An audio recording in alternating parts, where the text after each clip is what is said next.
Hey everyone, I'm Stubb, and this is a CommLink Alert where major articles from Cloud Imperium Games are read for those who would rather hear it than read it. CIG released a Q&A for the Ironclad, and here's what it says. Run the skies with Drake's juggernaut of free enterprise, the mighty Ironclad. An armored freighter that takes the risk involved in deep space traversal and transport seriously, it stands out as a beacon for intrepid independent pioneers across the galaxy. We asked the vehicle and gameplay teams a few questions about Drake's new self-sufficient beast capable of meeting anything or anybody standing in your way. Here are the answers, straight from the devs themselves. What ships are the main competitors of Ironclad and Ironclad Assault?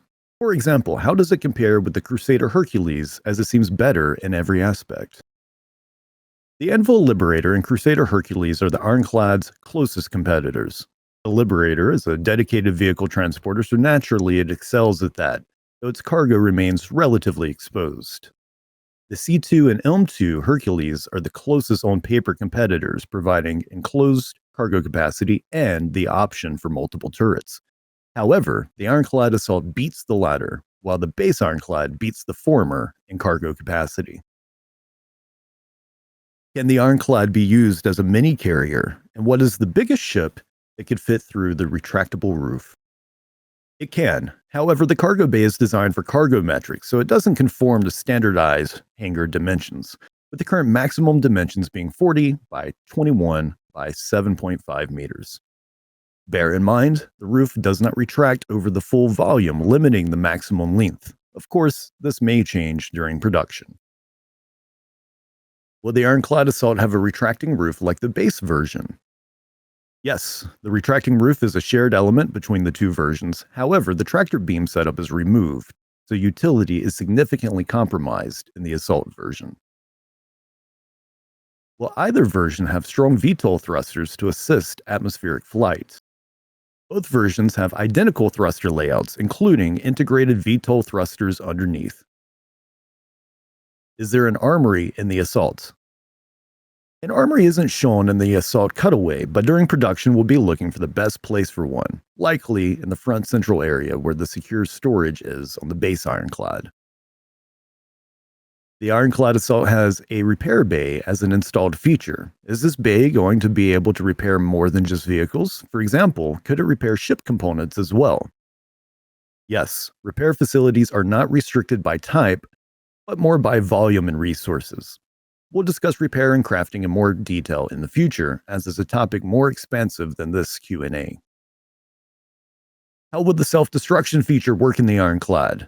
Can I initiate self-destruction in the command module and detach to fly away, or will the command module also be in self-destruction mode? There are two independent self-destruct systems, one in the command module and one in the main hull. Setting it off in the command module will self-destruct both if attached, while the main hull of the base ship can be triggered from the control room.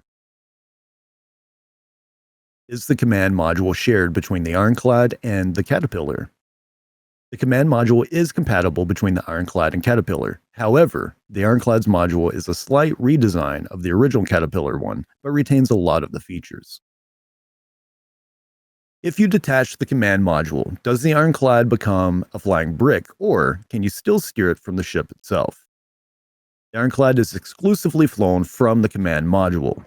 With it detached, the main hull can no longer fly independently. However, it retains power, cooling, and other functionality like tractor beam control and self-defense. How will insurance handle the detaching of the command module and loss of the main ship? We're currently working on how insurance will work with the Ironclad. We'll talk more on this subject closer to the ship's flyable release. Will the command module have a quantum drive? Yes, there's a quantum drive aboard the command module to facilitate independent quantum travel. Is the ship's heavy armor actually heavy?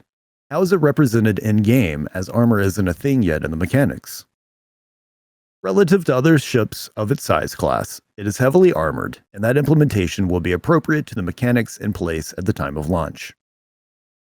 Is the interior turret a tractor beam or a defense turret? The interior turret at the rear of the cargo bay is a defense turret. Does the Assault have tractor beams? They're listed for the base, but not the assault. No, the assault trades all its tractor beams for more firepower.